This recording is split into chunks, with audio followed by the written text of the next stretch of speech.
Welcome back viewers. Crowd states के बाद यहाँ पर एक और ऑप्शन है फेच एज गूगल। इसको मैं क्लिक करता हूँ। इसमें आप क्या कर सकते हैं, ये बड़ा ही इंपॉर्टेंट ऑप्शन है। इसको एक बार मैं इस कोर्स में आपको बता भी चुका हूँ स्टार्टिंग में। इसमें आप ये पता लगा सकते हैं खुद ही कि आया गूगल जो है आपकी वेबसाइट को एक्सेस कर सकता है या नहीं कर सकता। आपकी वेबसाइट गूगल के लिए एक्सेसिबल है या नहीं है। आपकी वेबसाइट का मेन पेज या कोई सिंगल पेज या कोई भी, तो आप ये पता लगा सकते हैं। अगर कोई सिंगल पेज नहीं है तो आप इसको ब्लैंक छोड़ दें, इसको, ये जो है आपका ना, ये जो बॉक्स है, और आपकी साइट का एड्रेस तो ऑलरेडी मौजूद है यहाँ पर, तो इसको ब्लैंक छोड़ दें और यहाँ से फेच पे क्लिक कर दें। यहाँ से आप सेलेक्ट कर सकते हैं कि ये स्मार्टफोन के लिए करना चाह रहे हैं या डेस्कटॉप के लिए करना चाह रहे हैं। तो अभी तो डेस्कटॉप पे हम देखते हैं, इसको फेच पे क्लिक करते हैं तो हमें थोड़ी देर में बता दिया जाएगा कि साइट एक्सेसिबल है या नहीं है।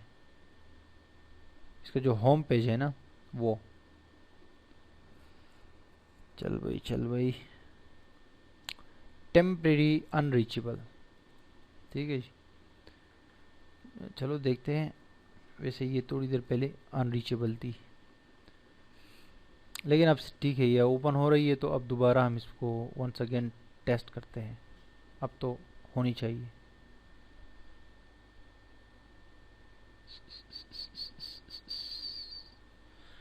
अभी भी टेम्परेरी अनरीचेबल है, तो अगेन ट्राई करते हैं हम, ताकि हमारे तो सामने है, ये देखे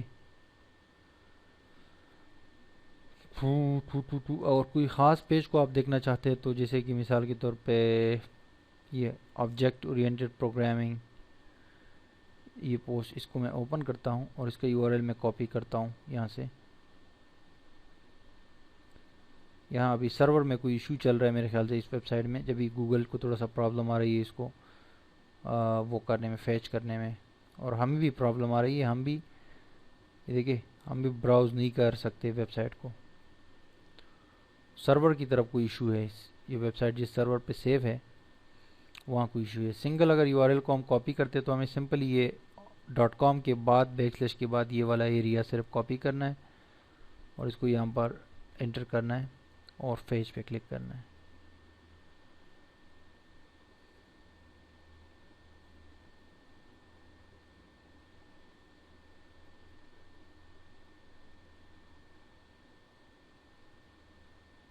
रीचेबल नहीं है। हम दूसरी साइड पे जाते हैं, नो प्रॉब्लम। मास्टर के होम पे गए। इस वेबसाइट के सर्वर में मुझे अभी इस वक्त के लिए थोड़ा सा कोई मसला नज़र आ रहा है। ऑनलाइन उस्ताद .com पे जाते हैं और यहाँ से क्राउल फेच एज गूगल। सबसे पहले इसको, ये होम पेज को वो करते हैं।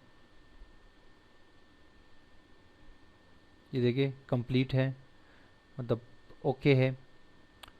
और किसी अगर सिंगल पेज को हम वो कर ले, मिसाल के तौर पे ये जे क्वेरी की ट्यूटोरियल है, इसको हमें यहाँ से इसका यूआरएल कॉपी करता हूँ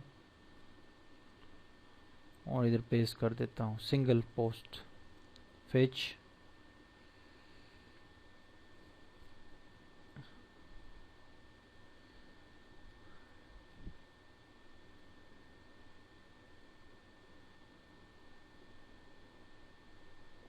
ये अवेलेबल नहीं है। चलिए जी, वंस अगेन।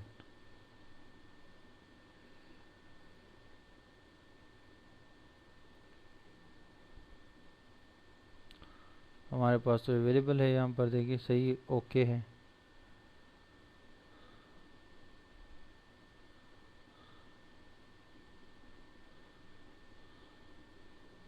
बहरहाल होम पेज एक्सेसिबल है, ठीक है। इसको आप सबमिट टू इंडेक्स भी कर सकते हैं। कहने का मेरा मतलब ये है कि इस टूल को आप यूज़ कर सकते हैं कि आया आपका पेज गूगल के लिए इस वक्त एक्सेसिबल है या नहीं है।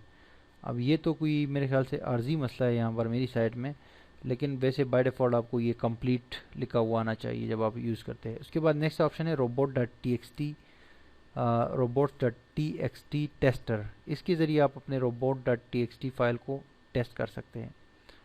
अब देखें, ये हमने पिछले एक वीडियो में, ये हमारा था ना, जो हमारा robots.txt फाइल था, मैं वो सारा ये गूगल वेब मास्टर में आपको शो कर रहा है। लास्ट टाइम गूगल ने जो इसको विज़िट किया है उसका ये वर्जन है। जो कि हमारी साइट का भी बेसिकली यही वर्जन है। अगर हम यहाँ पर robots.txt फाइल लिखे तो ये आ रहा है, देखिए साइट पे भी लाइव हम विजिट कर सकते हैं और यहाँ पर भी यही आ रहा है। और कह रहे कि इसमें कोई एरर भी नहीं है, कोई वार्निंग्स भी नहीं है, आप इसको लाइव यहाँ पर टेस्ट भी कर सकते हैं। इधर किसी कोई यूआरएल लिखे और टेस्ट पे क्लिक करें तो आपको बता दिया जाएगा। मिसाल के तौर पे एक यूआरएल है ये वाला, ठीक है, इसको हमने डिसअलाउ किया हुआ है। इसको मैं यहाँ पर एंटर करता हूँ और टेस्ट पे क्लिक करता हूँ, तो देखिए क्या लिखा हुआ है, ब्लॉक्ड, कि ये यूआरएल जो है ये ब्लॉक्ड है। तो दैट्स मीन कि इसको आप टेस्ट कर सकते हैं। अगर ब्लॉक नहीं है तो यहाँ पर लिखा होगा कि दिस इज़ नॉट ब्लॉक्ड, और अलाउड लिखा हुआ आ जाएगा, और ब्लॉक्ड होगा तो ब्लॉक्ड हो जाए, जो कि ये अभी ब्लॉक्ड है तो ये ब्लॉक नज़र आ रहा है। तो आपका robot.txt यहाँ पर टेस्ट भी आप कर सकते हैं और देख सकते हैं इसको कि ये आपका लास्ट टाइम जो गूगल ने देखा था वो ये robot.txt फाइल थी। अब नेक्स्ट आते हैं साइट मैप्स के ऊपर। साइट मैप्स में आपका ये, मैं अगर कहूँ कि साइट को ऐड करने के बाद और स्ट्रक्चर डेटा और कुछ और ऑप्शंस के बाद ये सबसे इम्पोर्टेंट, बल्कि गूगल वेब मास्टर में ये सबसे इम्पोर्टेंट एक सेक्शन है साइट मैप्स का, जो कि बहुत ही एहतियात से आप यूज़ करें और बहुत ही मतलब है कि इसको आप थोड़ा सा केयरफुली यूज़ करें और इसको यूज़ तो लाजमी करें। अब साइट मैप जो है आप इसमें ऐड कर सकते हैं। साइट मैप मैंने आपको शुरू में एक वीडियो में हमने ऐड भी किया था, उसका मैंने आपको बताया था कि साइट मैप आपकी साइट का पूरा नक्शा होता है। इसमें कंटेंट आ जाता है, इसमें इमेजेस आ जाते हैं, इसमें टेक्स्ट आ जाता है, इसमें लिंक्स आ जाते हैं, ए टू जेड मतलब जो लिंक्स होते हैं। तो जब आप वो ऐड करते हैं तो सर्च इंजन के क्राउलर के लिए आसानी होती है कि वो ज़्यादा पेजेस को एक साथ डिस्कवर करे और उसको इंडेक्स करे, क्राउल करे। अब कंटेंट के अलावा आप यहाँ पर इमेजेस का भी साइट मैप ऐड कर सकते हैं और वीडियोस का भी साइट मैप ऐड कर सकते हैं। यानी कि एक वेब पेज का होता है जो जिसमें लिंक्स होते हैं ज़्यादातर, वो साइट मैप अलग ऐड कर सकते हैं और इमेजेस का अलग ऐड कर सकते हैं, वीडियोस का अलग ऐड कर सकते हैं। ये वर्डप्रेस में प्लगइन्स है, उनकी मदद से आप ऐड कर सकते हैं। तो मैंने यहाँ पर ये 3 साइट मैप्स ऐड की है। यहाँ पर आप नीचे अगर हम आते हैं तो यहाँ पर मैं आपको दिखाता हूँ site map -jml image.jml, site map .video.jml, site map .jml। ये नॉर्मल साइट मैप है। इसमें यहाँ पर 3 वार्निंग्स है, कुछ पेजेस है जो कि इसमें मसला है, लेकिन ये कोई इतना बड़ा इशू इसलिए नहीं है कि सिर्फ 3 वार्निंग्स है, लेकिन सबमिट जो पेजेस है वो सबमिटेड जो पेजेस है वो 183 और 175 जो है ऑलरेडी गूगल में इंडेक्स्ड हो चुके हैं। तो that's mean this is not a bad business. Google यहाँ पर आपको कहता है, जब आप इन वार्निंग्स पे क्लिक करते हैं तो गूगल आपको कहता है कि यहाँ पर कुछ यूआरएल्स में वार्निंग्स है, लेकिन यह है कि बाकी जो पेजेस अवेलेबल है इसमें वो गूगल क्राउल करेगा। कुछ यूआरएल वो ये है कि वो मैंने एक्चुअली यहाँ से डिलीट कर दिए थे, उसमें कुछ मसला हो सकता है, लेकिन ये रिजॉल्व हो जाता है, ये कोई इतना बड़ा इशू नहीं है। नोट फाउंड वगैरह में भी आते हैं। अब ये जो दूसरा है इमेज वाला, इसमें ज़्यादा वार्निंग्स है। इसको हम चेक करते हैं कि इसमें क्या वार्निंग है। सर में भी which are blocked by robot.txt। अच्छा जी, ये असल में रोबोट ने जो है क्या किया है कि इसको हमारा जो robot.txt फाइल है उसने ब्लॉक किया है इनको, ठीक है, 469 यूआरएल्स को। अब हम वापस जाते हैं robot.txt फाइल को पे, तो वहाँ देखते हैं कि कौन सा कि हमने वो किया हुआ है, इंक्लूड्स,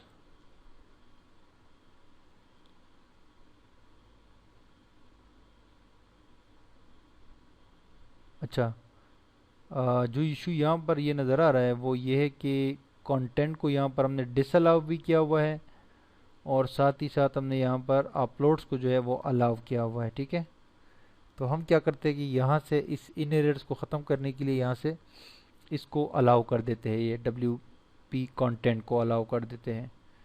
तो ये इशू हमारा हल हो जाएगा। यहाँ पर साइट मैप्स का जो ये इशू हमारे पास आ रहा है, इमेजेस का जो एरर आ रहा है, ये 469 वार्निंग्स है, लेकिन 841 इमेजेस जो है वो ऑलरेडी इंडेक्स हो चुकी है। 75 हमने वीडियो साइट मैप का जो वीडियो साइट मैप मैंने सेंड किया है उसमें 6 वीडियोस इंडेक्स हो चुकी है, बाकी भी इंडेक्स हो जाएगी टाइम टू टाइम, क्योंकि ये कल परसों ही मैंने 1-2 दिन पहले ही सबमिट किया। तो मैंने कहा आपको भी मैं इस कोर्स में सिखा दूँ इमेजेस जो है वो सबमिटेड कितनी है और इंडेक्स कितनी है और पेजेस कितने सबमिटेड है कितने इंडेक्स है। तो ये बेसिकली सारा कुछ आपको ये इनसाइड मैप से जो है गूगल को बड़ी आसानी होती है आपकी वेबसाइट के पेजेस को इंडेक्स करने में। तो ये आप लाजमी से सबमिट करें। जो नॉर्मल साइट मैप है, आई मीन पूरी साइट का, वो मैं आपको तरीका बता चुका हूँ। वीडियोस का और इमेजेस का सिंपली आपने वर्डप्रेस में अपने प्लगइन्स इंस्टॉल करने हैं और यहाँ पर आके ये बटन पे क्लिक करना है और साइट मैप यहाँ डाल के सबमिट कर देना है। वेरी सिंपल तरीका है। लेकिन जब एंड में मैं आपको वर्डप्रेस की प्लगइन्स की लिस्ट बताऊंगा तो इसमें ये 2 प्लगइन्स भी शामिल होंगे, जो एक इमेजेस का साइट मैप बनाता है और एक वीडियोस का, तो वो भी आप ऐड कर सकते हैं उसमें। अब नेक्स्ट लास्ट में यहाँ पर जो ऑप्शन है वो है यूआरएल पैरामीटर्स। इस ऑप्शन को तो बेसिकली आप चेंज ना करें, क्योंकि अगर इसको आपने छेड़ा और कुछ मसला हो गया आपको, तो फिर जो है आपकी साइट का खाना ख़राब हो जाएगा। क्यों? क्योंकि ये वो यूआरएल बाय डिफ़ॉल्ट एक प्लेटफॉर्म की यूआरएल की सेटिंग होती है। ब्लॉगर की अपनी सेटिंग है, वर्डप्रेस की अपनी है, किसी और सीएमएस की और किस्म की होती है। ये तब आप चेंज करते हैं जब आपकी कोई एचटीएमएल वगैरह की साइट होती है, लेकिन उसमें भी चेंज करने की ज़रूरत नहीं, क्योंकि ये ऑटोमेटिकली डिटेक्ट करते हैं यूआरएल के पैरामीटर्स। यूआरएल के पैरामीटर्स का मतलब है कि वो जो होता है ना इस तरह का, जैसे कि कहीं पे क्वेश्चन मार्क होता है किसी खास यूआरएल के लिए, कहीं पे डैश होता है, कहीं पे अंडरस्कोर होता है, इस तरह। तो इसको आप ना छेड़ें, ठीक है, यूआरएल पैरामीटर्स को। और जो सिक्योरिटी इश्यूज़ अगर आपकी साइट में कोई आते हैं, अभी यहाँ पर कोई भी इशू नहीं है, मतलब कोई आपकी साइट हैक हो जाती है, कोई और सिक्योरिटी के हवाले से कोई मसला आता है, तो यहाँ पर आपको शो किया जाता है। तो अभी साइट में कोई इशू नहीं है। अगर आपकी साइट हैक हो गई है तो यहाँ पर आपको वार्निंग दी जाएगी कि साइट हैक हो गई है, तो उसका कुछ हल निकालें वगैरह वगैरह। अदर रिसोर्सेज पे हम जाते हैं तो यहाँ पर स्ट्रक्चर्ड डेटा मार्कअप टूल है और structured data markup helper tool है और बहुत सारे टूल्स हैं, इनको भी आप यूज़ कर सकते हैं। गूगल प्लेसेस, ये गूगल प्लेसेस जो है इसमें देखिए 97% of consumers search for local businesses online. Be there when they are looking for you with Google Places for Business, a free local platform from Google. ये जो है यहाँ पर आप क्लिक करते हैं, इसको मैं न्यू उसमें वो करता हूँ, welcome to Google my business. यहाँ पर आप अपना पेज जो है वो सेट कर सकते हैं गूगल में, ठीक है।